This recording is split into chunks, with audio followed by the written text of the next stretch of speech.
Assalamualaikum warahmatullahi wabarakatuh. Perkenalkan, saya Rian Prayoga dengan NIM 051001700113. Di kesempatan video kali ini, saya akan melanjutkan pembahasan saya mengenai metode pelaksanaan pekerjaan basement dengan metode top down. Apa sih metode top down itu? Nah, metode top down itu sendiri adalah cara pelaksanaan pembangunan gedung yang dimulai membangunnya itu dari atas ke bawah. Proses pelaksanaan metode ini diwakili dengan memasang dinding diafragma, kemudian pondasi, lalu king post. Setelah itu pembuatan plat lantai dasar dan ke bawah basement bersamaan dengan galian. Nah, secara sederhana, metode konstruksi top down dapat didefinisikan sebagai suatu metode konstruksi basement di mana pada saat pelaksanaannya urutan pekerjaan pengecoran lantai tidak dimulai dari lantai basement yang paling bawah atau base floor, tetapi dimulai dari plat lantai dasar atau ground floor. Pengecoran plat lantai dasar tadi dikerjakan setelah selesai pembuatan dinding penahan bagian tanah bawah, plat yang akan digali, dan kemudian king post merupakan kelanjutan dari tiang pondasi pada posisi kolom basement. Metode top down ini sangat membantu dan dapat digunakan jika kondisi di sekitar proyek itu terdapat bangunan atau lahan dari proyek itu sangat sempit atau terbatas dan berdekatan dengan bangunan-bangunan di sekitarnya, atau kemungkinan juga di daerah proyek tersebut dapat terjadi longsor dan kondisi dari tanah tersebut tidak memungkinkan pelaksanaan bore pile dan pemasangan king post. Tahap pengeboran dikerjakan setelah dilakukannya penetapan titik bor di lapangan sesuai dengan rencana.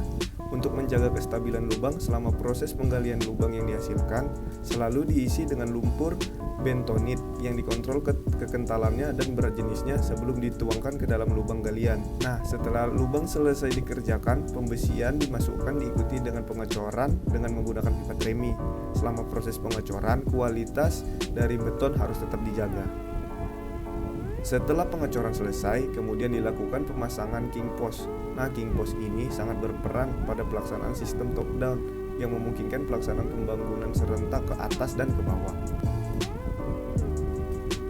Berikutnya, pelaksanaan diagram wall. Diawali dengan dinding pengarah. Langkah pertama yang selalu dilakukan dalam pelaksanaan dinding diafragma adalah pembuatan dinding pengarah atau guide wall. Dinding pengarah ini merupakan dua balok bentuk bertulang yang dipasang searah dengan posisi dinding diafragma yang akan dibuat. Nah, berikutnya penggalian panel dan pengecoran beton.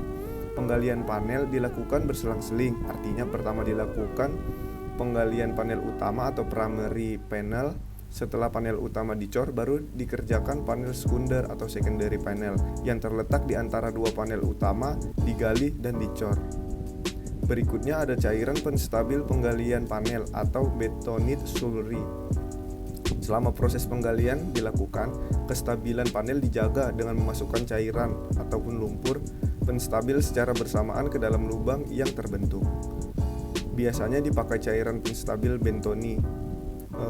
Agar dapat berfungsi dengan baik, cairan penstabil itu harus cukup kental dan berat jenisnya cukup. Cairan penstabil ini berfungsi untuk menjaga agar dinding panel yang telah digali tidak mengalami kelongsoran. Berikutnya ada pekerjaan camping beam. Nah, pekerjaan ini dilaksanakan setelah selesai pekerjaan dinding diafragma.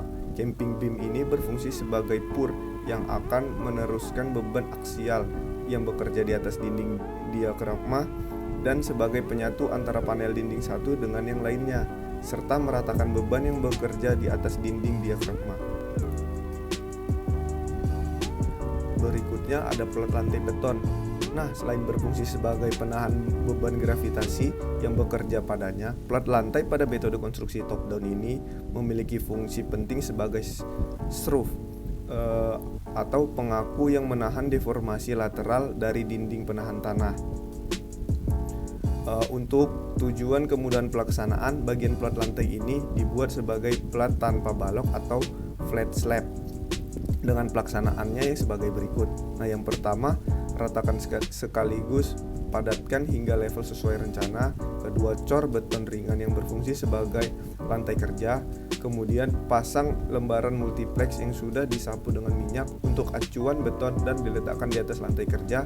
Dan yang terakhir, pasang tulangan yang telah disediakan kemudian dicor dengan beton. Berikutnya ada base floor atau lantai dasar. Desain plat ini sekaligus difungsikan sebagai pile cap yang lebar. Dengan demikian, sering plat ini mempunyai ketebalan di atas 1,5 meter. Ada 4 hal yang perlu diperhatikan dalam mendesain dan pelaksanaan plat ini. Di antaranya itu yang pertama adalah plat harus didesain sebagai uncracked section, baik untuk beban gravitasi maupun untuk beban lift. Yang kedua, memasang tulangan atas dan bawah secukupnya untuk mengatasi masalah shrinkage. Yang ketiga, beton yang digunakan harus dirancang campurannya agar menghasilkan beton yang padat. Nah, yang terakhir, pada saat pelaksanaan pengecoran plat perlu diatur agar tidak terjadi kumulasi panas hidrasi yang terlalu tinggi. Nah, tujuan dari langkah-langkah di atas itu adalah untuk menghindari retak pada plat beton yang akhirnya dapat menyebabkan terjadinya kebocoran plat dan dapat menghindarkan keperluan penggunaan waterproofing membran. Berikutnya pekerjaan dewatering. Sebelum dilakukannya penggalian terhadap tanah area basement, maka terlebih dahulu itu harus dilakukan pemompaan air tanah supaya tidak menggenangi lokasi pekerjaan saat digali. Dewatering ini dilakukan setiap kali penggalian akan dilakukan, yaitu sampai elevasi 1 meter di bawah lantai basement yang akan dikerjakan. Untuk proses pelaksanaan dari konstruksi top down itu dimulai setelah pekerjaan bore pile, diafragma wall, dan camping beam selesai dilakukan, termasuk pemasangan king post. Dalam pelaksanaan pengecoran plat lantai harus disisakan lubang yang berfungsi sebagai sirkulasi udara, pencahayaan, dan arah penggalian. Nah, untuk urutan kerjanya adalah sebagai berikut. Yang pertama, diawali dengan pelaksanaan bore pile, lalu king post, kemudian pelaksanaan dinding diafragma, berikutnya pekerjaan camping beam, dan selanjutnya dewatering tahap 1, galian tahap 1, pelaksanaan lantai basement tahap 1, dewatering tahap 2, galian tanah tahap 2, dan berikutnya. Untuk tahapan dalam metode konstruksi top down ini diawali dengan tahap 1 yang terdiri dari pekerjaan dinding diafragma, camping beam, bore pile, dan king post telah selesai dilaksanakan. Berikutnya dilaksanakan pekerjaan dewatering tahap 1 sampai 1 meter di bawah elevasi lantai basement yang pertama. Berikutnya ada tahap 2. Nah, di tahap 2 ini dilaksanakan pekerjaan penggalian tahap 1 sampai elevasi lantai basement 1. Berikutnya tahap ketiga. Nah, di dalam tahap ketiga ini diawali dengan pelaksanaan pekerjaan lantai basement 1 meliputi pembuatan lantai kerja, pembesian dan pengecoran dengan menyisakan void untuk arah penggalian serta untuk konstruksi rem untuk lalu lintas alat berat dan mobile karena nantinya berfungsi sebagai area parkir. Berikutnya disisipkan rem dari baja untuk jalan masuk ekskavator dan dump truck ke lantai basement itu. Yang ketiga, pekerjaan dewatering tahap 2 sampai 1 meter di bawah lantai basement yang kedua. Berikutnya tahap keempat. Nah, di tahap keempat ini diawali dengan pekerjaan penggalian tahap kedua sampai dengan elevasi lantai basement kedua. Berikutnya penggalian dengan cara tanah didorong ke arah void, angkut oleh ekskavator, dituang ke dalam dump truck yang selanjutnya ke pembuangan atau penempatan tanah tersebut. Tahap kelima berisikan pekerjaan lantai basement yang kedua dengan menyisakan void, lalu dilanjutkan dengan pelaksanaan pekerjaan dewatering tahap kedua. Di tahap ke-6 berisi penggalian tanah tahap ketiga sampai elevasi basement ketiga. Berikutnya di tahap ke-7 pelaksanaan lantai basement ketiga meliputi pembuatan pile cap yang sekaligus sebagai lantai basement ketiga. Pelaksanaan core area tetap dapat diprioritaskan.